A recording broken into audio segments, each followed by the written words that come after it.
California Governor Gavin Newsom just held a press conference and he said, "We lead with strength. We do not get bullied by Donald Trump and MAGA." This is what I like to hear. I want you to watch this. Let's play it. But I'm not going to sit back any longer in a position, the fetal position, in a position of weakness when in fact California can demonstrably advance strength. And that's what we intend to do, to show our strength and capacity of purpose, of conviction, in the spirit of our founding fathers. And he goes, we lead with moral strength. We lead with conviction. We don't lay back. We don't take it. We fight back. Let me show you another portion of this incredible press conference that California Governor Gavin Newsom gave. Let's play it. Well, we're reacting to the President of the United States and Governor Abbott trying to rig the election. They recognize they can't win in the midterms.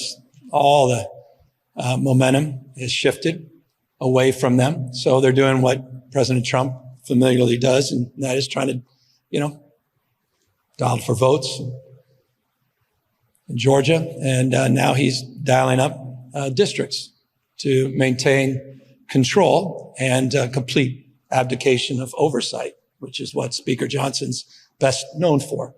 And I've said this many times.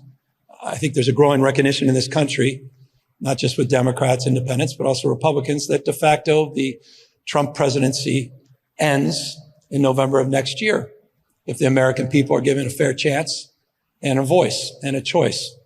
We will take back Congress. President of the United States recognizes that, so he wants to rig the game, wants to change the rules midterm. They're very effective at this. They've done this in the past. They've got a lot of experience doing this. He dials up Greg Abbott, says, I need 5 instead of 12,000 votes. In Georgia, I need 5 House seats. He obliges. And they're doing a midterm rejection of objectivity and independence. A act that we could criticize from the sideline, or an act that we can respond to in kind, fight fire with fire in the spirit that brings us here together today.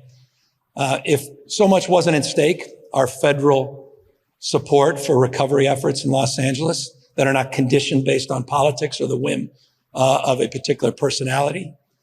If so many of our state grants, if so many of the values we hold dear weren't at stake, perhaps we wouldn't put a stake or plant a stake in the ground, but we feel very differently. And I believe the vast majority of Americans feel differently. This is an existential moment. And so as a consequence, we have moved forward to analyze the prospect of doing a mid-term, as it were, process in between the census and begin the process of redistricting, working with the legislature, working with the congressional representatives. And we're in the process of making a determination to be able to answer in detail your question. The process, though, looks a little bit like this. A special election would be called. It's likely to be the first week of November.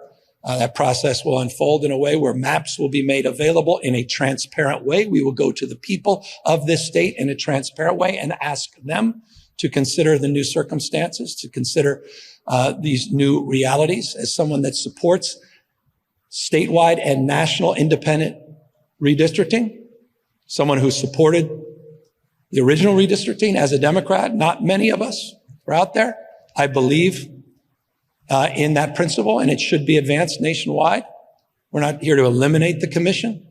We're here to provide a pathway in 26, 28, and in 2030 for congressional maps on the basis of a response to the rigging of the system by the President of the United States. And it won't just happen in Texas. I imagine he's making similar calls all across this country. It's a big deal. I don't think it gets much bigger. And we're going to respond in a transparent way, an honest way, but it's in response. But I'm not going to sit back any longer in a position, the fetal position, in a position of weakness when in fact California can demonstrably advance strength. And that's what we intend to do, to show our strength and capacity of purpose, of conviction in the spirit of our founding fathers, in the spirit of the best of Roman Republic and Greek democracy, in the spirit of checks and balances, in the spirit of rule and law, the spirit that defines the best of this 249-year enduring experiment. And I'm not going to sit back and watch Donald Trump continue to wreak havoc under the rule of law and continue to wreak havoc over the principles that define the best of this nation. And so I'm grateful for the legislature, grateful for congressional representatives about how far we've come in the process.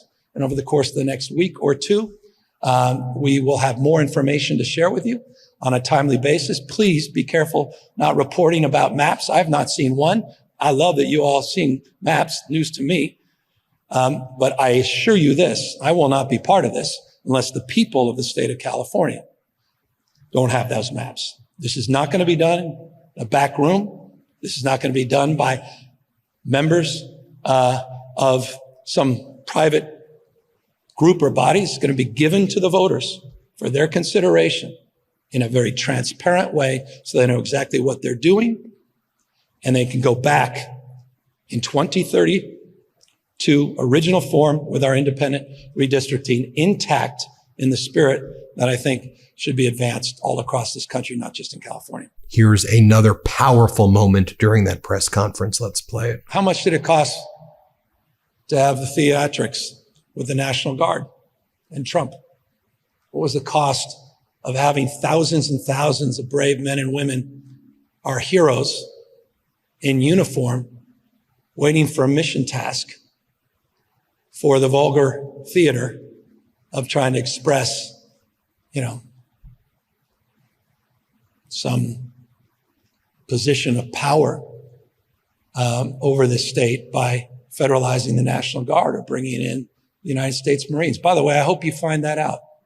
How many hundreds of millions of dollars was wasted as it relates to the National Guard deployment?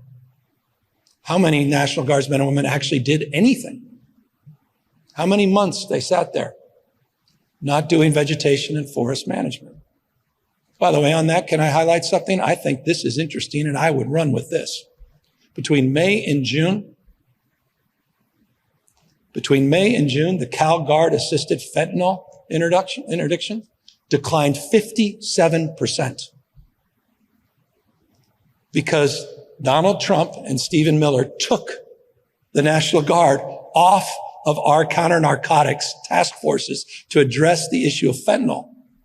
And it impacted those operations, a 57% decline. They took folks off the Guard, off our rattlesnake teams, working side by side with CAL FIRE and CCC to prepare for wildfire season, vegetation forest management, particularly necessary in light of the federal cuts coming from the administration. This is what's at stake with redistricting. This is what's at stake for our state. And this is why it matters to everybody. And that's why we continue to look forward to landing in the place where our legislature as representatives and our federal partners feel in a transparent way could give the people of the state of California a real choice. And finally, let me share with you this moment from this incredible press conference. Let's play it. Well, we continue to call for the higher angels. I mean, every Republican that care about their kids, grandkids, these are good people. I think they want to be there for other people. I think that's inspiring. Happiest people I know are people that support other people. That's what public service is all about. So I still believe in that. I may be romantic and old-fashioned. I still believe people will do the right thing at the end of the day. So I'm hopeful that $39 billion, which we think is a very conservative number, we didn't put that number out lightly, that will be there for each other. I hope we're there for the people of Texas. We should be. I'd be proud. I mean, they receive about $71 billion a year, federal taxes, more than they provide. We provide $83 billion more in federal taxes. I'm glad some of that money will go to Texas. I hope the Texas delegation will consider that. All the federal money that they receive from the state of California in relationship to this interdependence and this fundamental notion that we're all better off, we're all better off. Many parts, one body, United States of America. Not the divided states, not red and blue. It's red, white, and blue. So there's 39 billion reasons that I have confidence still in the men and women that took that oath to the Constitution that they'll do the right thing and not play politics when it comes to disaster aid and disaster recovery. And California Governor Gavin Newsom has consistently been talking about strength, power, fighting back, pummeling Donald Trump, pummel him, bully him. Here he is again this week. He was with my friend Brian Tyler Cohen. Watch this. And we have two things. We have formal authority. We still have it in so many of these states. We have states like California with the state of mind where you can pick up 5+ seats. And we can push back, but we also have moral authority because we know what we're fighting for.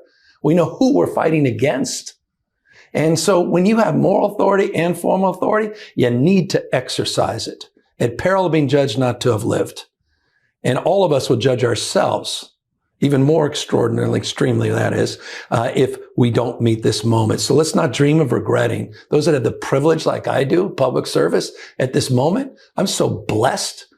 I mean, if I was on the sideline kicking and screaming, just trying to throw things or just, sending messages, watching something like this, that's hard. I empathize with that.